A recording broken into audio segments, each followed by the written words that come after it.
Hi,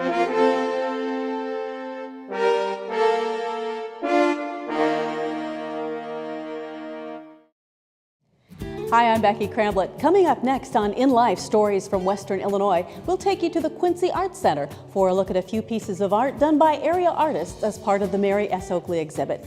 Then we'll talk to one of those artists, Gregg Boyer, a third-generation cobbler who about 6 years ago discovered a passion for photography that's taken him around the world. That's up next on InLife, Stories from Western Illinois.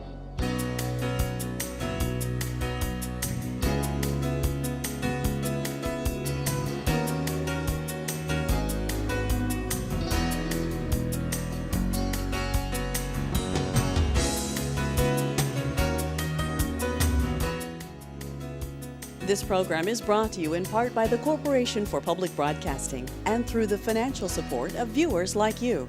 Thank you.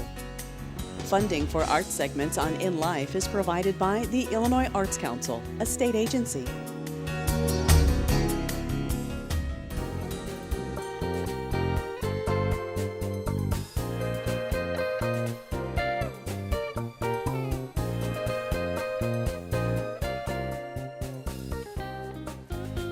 Julie, tell me about this year's event. Well, it's the 14th Mary S. Oakley Area Artist Showcase. 14? Yes, yes. And every year we get new artists. We have many that come back and enter. It's a competition, and we allow artists that live within a 50-mile radius to apply to enter their artworks, up to 3, 1, 2, or 3. And any type of art? All right? media, Okay. all media, and it just has to fit through a standard double door. That's the main, that's the only criteria. Right, right. And I mean, really all media, as you've seen here, found objects such as corn cobs and, things like that. Right. And all kinds of things, paintings, sculpture, drawings, etchings, a lot of photographs in this year's show, actually. How many entries overall did you have? We had 232 entries. That's a lot. Yes, by over 80, almost 90 artists entered, and this year our judge selected 89 by 67 artists. I'm sure that was a difficult choice to narrow down. It was. She really had to work hard, and she did a good job. Kirsten McKenzie from Lakeview Museum in Peoria, that's who our judge was this year. We always have a professional judge from outside the 50-mile radius, and it could be someone connected with academia, or someone in a museum, or an artist, someone that's had a lot of experience looking at all kinds of art. Right. Now you have some sponsors that have helped you put this particular exhibit together too. Yes. For the whole time this has been in place, we've received a grant from the Quincy Society of Fine Arts, an Art Scholars grant, and also the Oakley Lindsay Foundation and the Quincy Herald Wig and the Oakley family for the entire time, this has been running. We've had them. It's just wonderful. And the opening itself is just quite an event. We had 440 some people in here. Oh, that's terrific. The opening. Yeah. It was great. A lot of fun. Well, we're going to take a look at some of the pieces that got special notice during this show. So why don't we do that? Okay. Thank you. Julie, tell me about this piece. How did it do in the show? Well, this was our second place winner, and it is by Ann Miller Titus, and she's she's a Quincyan, and she has worked with fiber for a long time, ever since I've known her, in all different manners. She's constantly evolving, her work is, and this one is called Up to the Barn, mixed media. And it looks like some kind of silk layered on top of something else. Maybe it's paper or another silk piece. And then looks like an embroidered piece right here with the circles, and then the little red embroidered things with looks like cross stitch, like we did when we were girls. Right. And the little red dots. And we were just talking about this, and it does look like the planks, like red, like a old barn wood. And then maybe this is a road, and maybe this is grass, but it's very loosely based on... It's very abstract, isn't it? Yes. It's like an abstracted version of what you might see. Right. Or maybe it's just in her mind that this made her think about it. I have yet to figure out what these forms are here. It's a fancy kind of barbed wire. You find barbed there wire. You go. There you go. There you go. Well, we'll have to ask her what those are. And anyway, it's a very subtle piece. You know, it has nice colors. Quiet colors, and then just these little touches of bright colors. And then down here, the kind of grass color kind of seeps forward for us. Yeah. Well, and it's interesting how the fiber material she's used allows what's beneath it to come through. That's right. That's right. Different layers, and even different layers. So you start seeing these kind of crinkly lines or that happen, and they're all part of the piece. It's very nice. Well, let's take a look at another. All right. And what about this piece here? Looks like it's best of show. Yes, it is. And this is by Bob Major, who is the head of the art department at Quincy University. And this is a watercolor abstraction. It's called Take PC number 18. It's a warm, engaging name. And he typically takes geometric forms and kind of floats them in a field, and you know, and then these little shapes kind of impinge or come in and go out of the edges.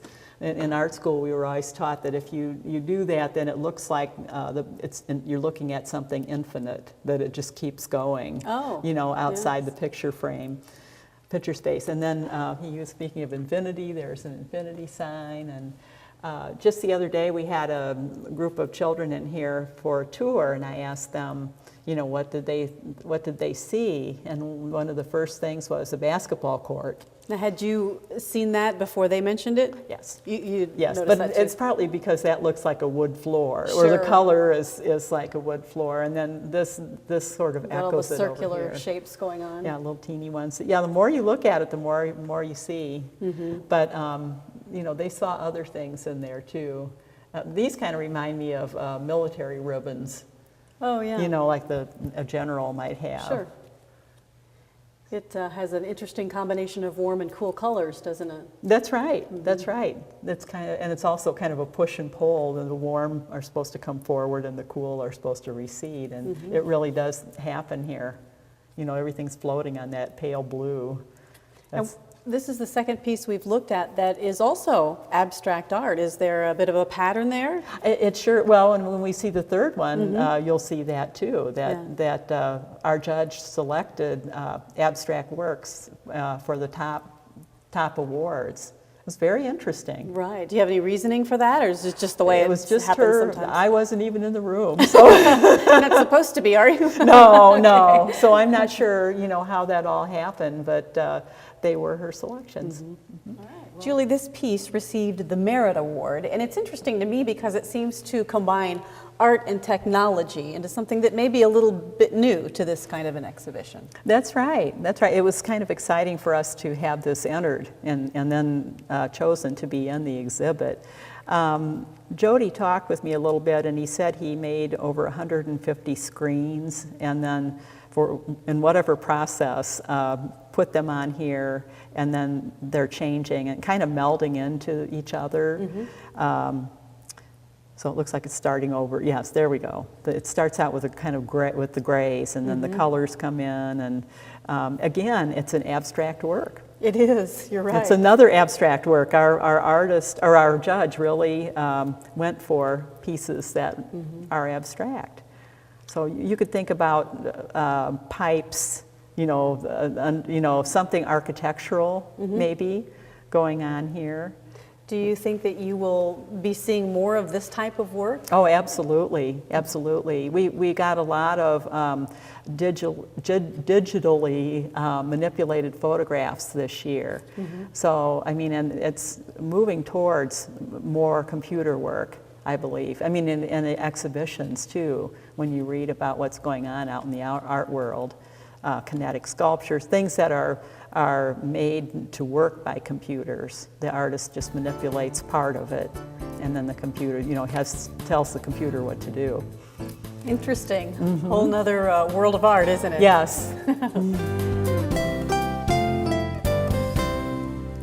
You're going to show me the piece that took the third place prize, right? That's right. That's right. And this one was made by Brenda Benson of Monroe City, Missouri.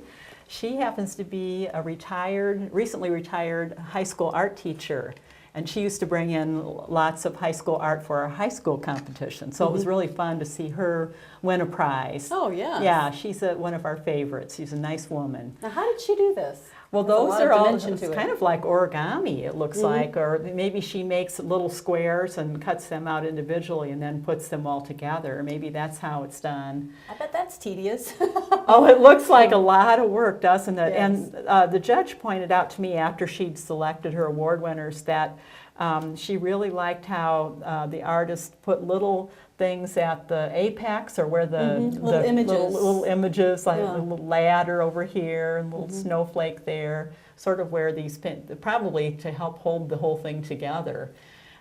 So that's kind of a fun little detail, and something like this you can look at for a long time and never see the same thing twice. Well, and you wonder what she's trying to communicate with the little pieces and the shapes. Why did she put them there, and what was their purpose? And the color is really sort of great interesting, isn't it great? And she's from Monroe City. I don't know if I mentioned that.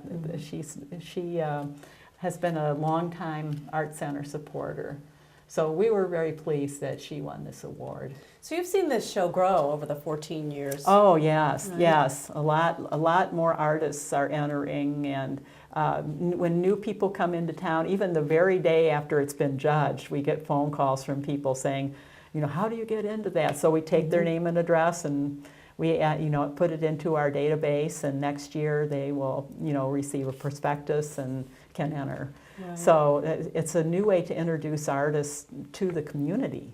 Do you think, given the area that, 50 miles radius of Quincy, do you think that the number of people that submit work shows that we have more artists than normal for that area, or do you know? I'm really not sure. I'm really not sure. If you took a large metropolitan area, there may be more artists within that area, but Quincy's kind of off by itself, so that 50-mile radius, everyone will converge in the middle. And I just don't know, but it's very rich in high-quality artists. We're really pleased. And where do you see the show going from here? No place but up, huh? That's right, and looking forward to it next year. Great. Julie, thank you. Oh, you're welcome. Thank you.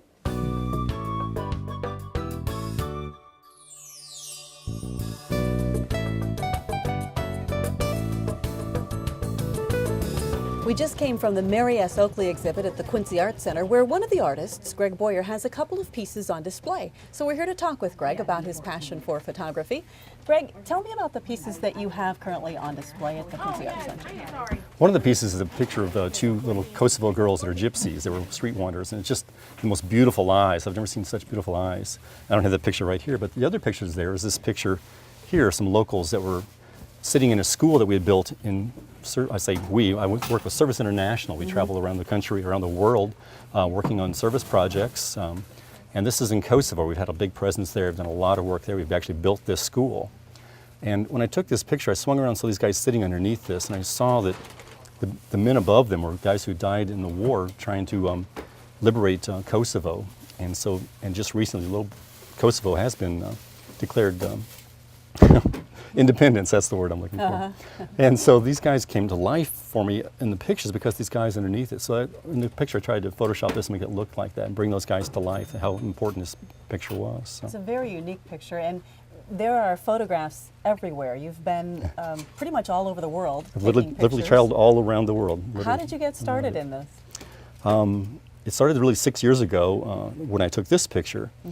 This is titled Heart of a Cobbler because I'm a cobbler by trade. Right. I'm a third-generation shoe repairman. My children are fourth generation now, and we have a business with doing that. So when I went to Zimbabwe, Africa, and here there's really captured, I did a number of pictures about shoes and the lack of shoes, and it just really ripped at my heart as it being a cobbler. So these pictures kind of started off this whole thing for me about 6 years ago, and since then I've traveled all over the world with Service International and seen some amazing things. Well, I want to hear the shoe story, but tell me a little bit about some of the photographs that you've taken here and the stories and how you came about taking the pictures. This picture was taken in Sri Lanka. I've been to Sri Lanka 3 times. We actually went there right after the tsunami, the Indian Ocean tsunami on Boxing Day. And it was amazing to see so much absolute destruction, driving 4 hours down the beach and seeing every home destroyed for 4 hours worth of driving. It was unbelievable. But this picture I happened to catch, and this little boy was screaming his head off, and I couldn't tell if it was because of the cold water or because his family had died by the water. Wow. You know, I mean, so it was poignant to me because he was crying, but it was such a beautiful picture and just caught just right as the water came across. Then the easiest way to walk in Sri Lanka is to follow the railroad tracks, and so these girls are walking on the railroad tracks, but behind them is all the destruction left over from the tsunami. And for me, this is beauty for ashes. I mean, there's just something beautiful coming out of this mess, and with some of our help, and with all the help of the people sending money to the tsunami relief, a lot of things changed, made people's lives better. So. Great. And you've got some others here too. These are from Cambodia. I've been there twice. We built an orphanage in Cambodia, and these guys are just having a great time. They're orphans and poor, but man, they know how to laugh. They sure know how to laugh. And this dog was letting them do whatever they wanted to. They could pick him up, do whatever they wanted, and just said, you know, just do whatever you want, just don't eat me. That's all. Right. But there were some great kids, and you really get to get in and get to know people by traveling on these Kids are service kids, trips. aren't they? No matter where you go. Yeah, and they can make toys out of anything. So. Yeah. And there's a little girl and her pet water buffalo Now, out in the are rice they all paddy. tame over there? Well, they're tame to her, but I think if you came up next to it, it's going to take your head off. It would come right at you. They're tame to family members like a dog would be. So. Wow, Yeah. that's amazing. Now, photography, how has that changed who you are and how you look at things? Well, gosh, I just have a passion for it because I guess it's not about me, it's about the people in the pictures, and they have such a story to tell, and it's not telling the story about me as much as it is telling about the people that I travel with who are just these absolute heroes who give their vacations and their money to go on these trips to help people, whether it's to Hurricane Katrina to rebuild people's homes and lives, or flood relief, or whether it's to Sri Lanka building new homes there, or Cambodia, or Africa. These people are just absolute heroes, and the people we meet there, you know, people that are nameless faces to you when you see them on the news, and we kind of, as Americans, don't care about people so much because they're just a face on the news. You get in there and you get to meet their family, and you get to go and see their home and how they live, and suddenly you start caring about these people and want to help change their lives for the better. So really for the past 6 years, you have been taking these photographs Yes. and really spreading the message, you know, about what needs to be done. And it takes you back to where it all started with these shoe pictures. Tell me the story about the shoes. Well, it's an emotional story for me, so I'll try and get through it as best I can too. But it starts off with me deciding to go to Africa and arguing with God about whether he told me, I really felt like just an impression, no voices or anything from God, but just this impression I needed to take some rubber balls with me. And so I argued with God about it, and even stood in front of Walmart one day and argued with God about how many to take then, if he wanted me to take some. And this was just a clear answer, like 12 to me. Now, this wasn't a voice that I heard or anything, but it was just clear to me, as clear as could be. So I took 12 balls with me to Africa. I got there and saw that there was no way I could pass these balls out to anybody, because if I did, they would probably get killed for these balls, because they were hungry, starving people. So I gave the balls to this ministry there and forgot about it and figured I'd really just missed God and was just an idiot.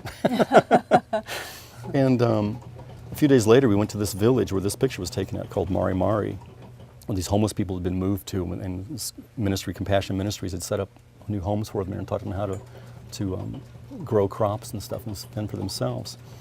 And we're there, and this ministry brings out these balls. So, okay, we're going to pass these balls out. And it's like, oh my gosh, you can't pass these balls out. There's too many kids. There's not enough. There's only 12 balls. There's quite a few kids. It's like, well, we'll give one to every family. And they passed out one to every family, and there was one ball left over. And, you know, it's like I heard, well, you know, if there's with 12 balls, you pass them all out, you thought there was not enough. But by 11, you know there was enough. So I left one over just to let you know if there was enough. That's amazing. And so that same kind of feeling that I had about that, then a few days later, while I was at this village, being a cobbler, I started noticing people's shoes. I took lots of pictures of people's shoes and the feet and the lack of shoes and the shoes that were just worn in horrible condition. I wish I had more of those pictures here right now, but unbelievable. And so it really ripped my heart, and I took pictures. And a few days later, we went to an orphanage, and I was there trying to pass out some clothes and shoes that were just horrible condition that the locals had given us to give to them. And it was just breaking my heart to give these horrible shoes to people. And just that same voice that really kind of said to buy those shoes said, you know, you can't do anything about AIDS because half the kids at this orphanage were dying of AIDS or schistosomiasis. So you can't do anything about AIDS, but you can do something about shoes. And I just said that stuck with me. And after I got back from the trip, I just kept thinking about how I could do something about that and just formulating what I could do and how I could maybe collect shoes, and since I'm a shoe repair, maybe I could fix them and send them back. Maybe I could collect used shoes or shoes from my vendors and send them back. And then in the meantime, I entered this picture in a show. It won first place and $1,000 first prize, and I sent the $1,000 back to the orphanage. And then the local Herald Whig, or local newspapers, did a story on this, and then all the local people from Quincy in the area here saw that, and even though I didn't ask for shoes, they started bringing me shoes by the boxfuls. They'd have yard sales, and whatever was left over, they'd bring you shoes. And so all I needed to do was repair the shoes and put them in boxes and have them sent, but had no idea how to get them to Africa. I mean, to send one pair of shoes is like $50. So I kept collecting shoes until I ended up having over 1,500 pairs of shoes. I lost count at 1,000, and it ended up being about 1,500, I think, altogether. Wow. And just had no idea how to get these shoes back. So once again, I thought I really missed God and just was on me like the balls were. So I got a hold of someone I knew was going back to Africa and asked them if they had any idea of how I get these shoes back. And I said, well, I don't know, but let me find out. So we went to Africa, came back, and I never heard from him, so I emailed him. Finally, he said, well, I don't know, but maybe you can email this guy, and he maybe can help you. So he gave me an email address of a guy in South Bend, Indiana. And it just so happens that he had, well, so I wrote the whole story down in an email and sent it to him. And 10 minutes later, I got a call back. He says, you're not going to believe this. This is the most fantastic story. I had to call you right away. If you'd given me this email 10 minutes earlier, I would have told you no way. If you'd sent it 10 minutes later, I would have told you no way. But this came at the exact right time that we have 3 container shipments of food going to Africa. And just so happens that 2 of them have already left, but the 3rd one got delayed. How soon can you get these shoes here? I said, right away. I can get a truck and get them to you. He said, well, the funny thing is that these container shipments are not only going to Africa, but they're going to Zimbabwe. And not only Zimbabwe, they're going to Harare, Zimbabwe. And not only Harare, Zimbabwe, but Compassion Ministries in Zimbabwe, exactly where I needed to get to. Pretty amazing thing. Not just a coincidence, I'm guessing. No coincidence at all. So I loaded it up and put them on this truck, got them out the next morning. I was there and loaded them all on this thing. And it took 3 months for this container shipment then to get to Africa. And then it came at the exact right time when Robert Mugabe decided to punish people who had not voted for him in that election by just making 1 million people homeless, a man-made tsunami. And he literally went in with bulldozers or even with gunpoint, made people tear down their own homes and made 1 million people homeless. And all this food and all this stuff got there 3 years. So it was God taking 3 years earlier and just taking somebody who's willing to say, okay. Okay. And do my little part, and all these other people who entered into it by bringing shoes to me and all the things that happened that were out of my control that made this whole story come about. And the only way you can do is look back and see the hand of God. Mm-hmm. Sometimes you can't look forward and see that, but sometimes you look back and it's like, wow, what an amazing thing.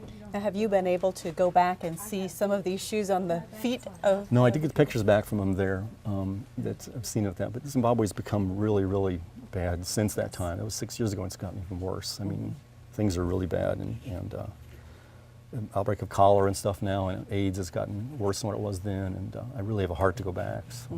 So what will your camera see next? Well, I'm not sure. I mean, it's always a surprise of what's going to happen next, and Service International responds to disasters all over the world, so if something happens, I'll probably be there. So, but I know that what I've learned at all this is that my biggest limitation is myself, that just about anything is possible, and much more than I ever dreamed possible. I mean, I would have never believed I could have done all the things I've done.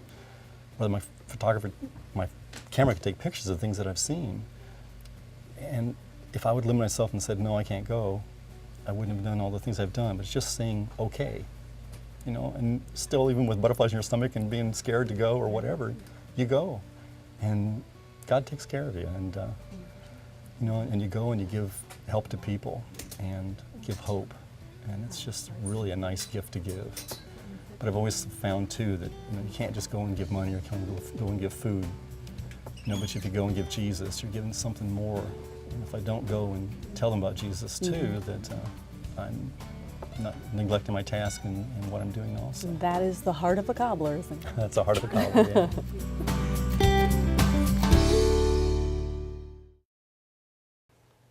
It would seem that sometimes artists take various forms of media and transform it into art, and yet other times the art transforms the artist. That's all we have time for on this edition of In Life. We'd like to thank Julie Nelson at the Quincy Art Center for her hospitality and Gregg Boyer for his time. For all of us, I'm Becky Cramblit. Thanks for watching.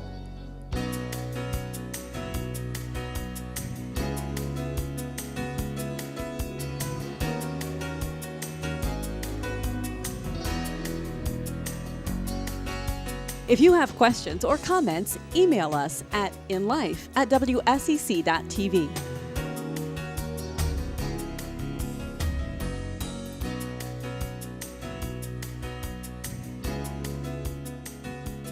This program is brought to you in part by the Corporation for Public Broadcasting and through the financial support of viewers like you. Thank you. Funding for art segments on In Life is provided by the Illinois Arts Council, a state agency. For a DVD copy of the program you've just seen, send 1995 to Network Knowledge, P.O. Box 6248, Springfield, Illinois 62708. Be sure to include the program name, subject, and when the program aired. You can also order with your credit card by calling 800-232-3605.